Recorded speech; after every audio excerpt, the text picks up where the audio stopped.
Menghayati hidup Katolik adalah menghayati hidup Yesus.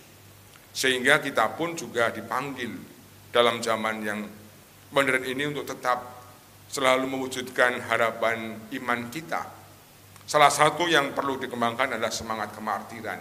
Kemartiran bukan soal penderitaan, kemartiran adalah kesetiaan pada kehendak Allah untuk melakukan hal-hal yang benar. Inilah perawan yang budiman, yang keluar menyongsong Kristus dengan pelita yang bernyala.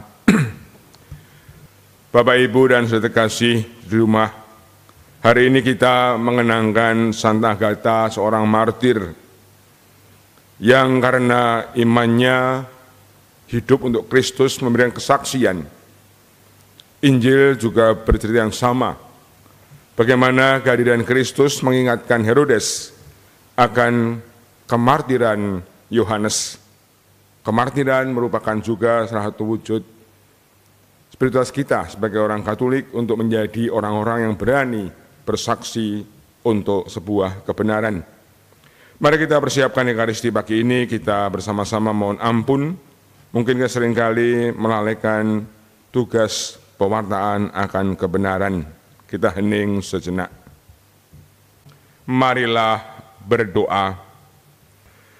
Allah Bapa kami yang Maha Rahim, kami mohon kasihanilah kiranya kami demi permohonan Santa Agatha, perawan dan martir. Ia senantiasa berkenan di hatimu, karena tetap setia sampai mati dan selalu hidup murni. Demi Yesus Kristus Putramu Tuhan dan pengantara kami, yang bersatu dengan Dikau dan Roh Kudus, hidup dan berkuasa kini dan sepanjang masa. Pembacaan dari surat kepada orang Ibrani. Saudara-saudara, peliharalah kasih persaudaraan. Jangan kamu enggan memberi tumpangan kepada orang, sebab dengan berbuat demikian, beberapa orang tanpa menyadarinya telah menjamu malaikat-malaikat. Ingatlah akan orang-orang hukuman, karena kamu sendiri pun adalah orang-orang hukuman. Ingatlah akan orang-orang yang diperlakukan sewenang-wenang, karena kamu sendiri masih hidup di dunia ini. Hendaklah kamu semua penuh hormat terhadap perkawinan, dan janganlah kamu mencemarkan tempat tidur. Sebab orang-orang sundal dan pezina akan dihakimi Allah. Janganlah kamu menjadi hamba uang, tetapi cukuplah dirimu dengan apa yang ada padamu. Karena Allah telah berfirman, Aku sekali-kali tidak akan membiarkan engkau, dan aku sekali-kali tidak akan meninggalkan engkau. Sebab itu dengan yakin kita dapat berkata, Tuhan adalah penolongku, aku tidak akan takut. Apakah yang dapat dilakukan manusia terhadap aku? Ingatlah akan pemimpin-pemimpinmu yang telah menyampaikan sabda Allah kepadamu. Perhatikanlah akhir hidup mereka, dan contohlah iman mereka. Yesus Kristus tetap sama, baik kemarin, hari ini, maupun selama-lamanya. Demikianlah sabda Tuhan. Syukur pada Allah. Tuhanlah terang dan keselamatanku. Tuhanlah terang dan keselamatanku. Tuhan adalah terang dan keselamatanku. Kepada siapakah aku harus takut? Tuhan adalah benteng hidupku. Terhadap siapakah aku harus gentar? Tuhanlah terang dan keselamatanku. Sekalipun tentara berkemah mengepung aku, tidak takutlah hatiku. Sekalipun pecah perang melawan aku, dalam hal ini pun aku tetap percaya. Tuhanlah terang dan keselamatanku. Sebab dikala ada bahaya, Tuhan melindungi aku dalam pondoknya. Ia menyembunyikan aku dalam persembunyian di kemahnya. Ia mengangkat aku ke atas gunung batu. Tuhanlah terang dan keselamatanku. Haleluya, haleluya, haleluya. Haleluya, haleluya, haleluya. Berbahagialah orang yang menyimpan sabda Allah dalam hati yang baik dan tulus ikhlas, dan menghasilkan buah berkat ketabahannya. Haleluya, haleluya, haleluya. Tuhan sertamu. Inilah Injil Yesus Kristus menurut Markus.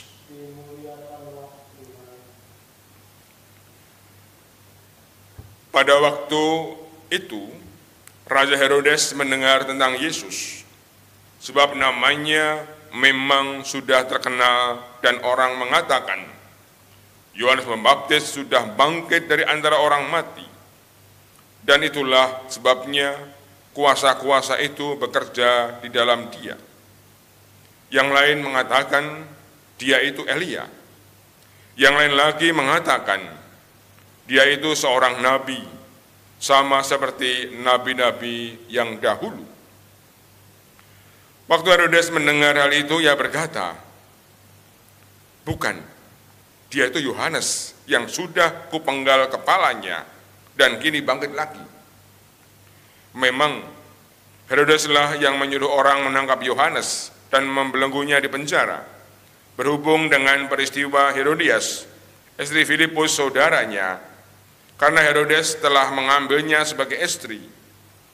Karena Yohanes pernah menegur Herodes, tidaklah halal engkau mengambil istri saudaramu. Karena kata-kata itu Herodias menaruh dendam pada Yohanes dan bermaksud membunuh dia, tetapi tidak dapat. Sebab Herodes segan akan Yohanes. Karena ia tahu bahwa Yohanes adalah orang yang benar dan suci, jadi ia melindunginya. Tetapi setiap kali mendengar Yohanes, hati Herodes selalu terombang-ambing, namun ia merasa senang juga mendengarkan dia. Akhirnya tiba juga kesempatan yang baik bagi Herodias, ketika Herodes pada hari ulang tahunnya mengadakan perjamuan untuk para pembesar, para perwira dan orang-orang terkemuka di Galilea. Pada waktu itu putri Herodias tampil lalu menari, dan ia menyukakan hati Herodes serta tamu-tamunya. Maka raja berkata kepada gadis itu, mintalah daripadaku apa saja yang kau inginkan, maka akan kuberikan kepadamu. Lalu Herodes bersumpah kepadanya, apa saja yang kau minta akan kuberikan kepadamu, sekalipun itu setengah dari kerajaanku. Anak itu pergi dan menanyakan kepada ibunya, apa yang harus kuminta? Jawab ibunya, kepala Yohanes Pembaptis. Maka cepat-cepat ia pergi kepada raja dan meminta, aku mau supaya sekarang juga engkau berikan kepadaku kepala Yohanes Pembaptis dalam sebuah talam. Maka sangat sedihlah hati raja, tetapi karena sumpahnya dan karena enggan terhadap tamu-tamunya, ia tidak mau menolaknya. Raja segera menyuruh seorang pegawai dengan perintah supaya mengambil kepala Yohanes. Orang itu pergi dan memenggal kepala Yohanes di penjara. Ia membawa kepala itu dalam sebuah talam dan memberikannya kepada gadis itu. Dan gadis itu memberikannya pula kepada ibunya. Ketika murid-murid Yohanes mendengar hal itu, mereka datang dan mengambil mayatnya, lalu membaringkannya di dalam kubur. Demikianlah Injil Tuhan.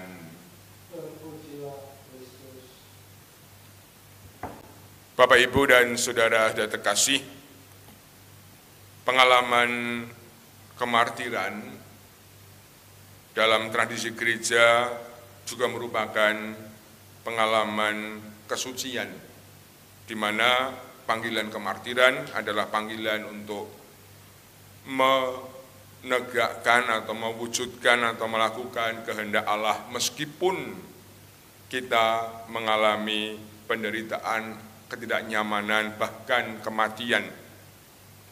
Santa Agatha karena cintanya pada Allah dalam Yesus mewujudkan semangat itu.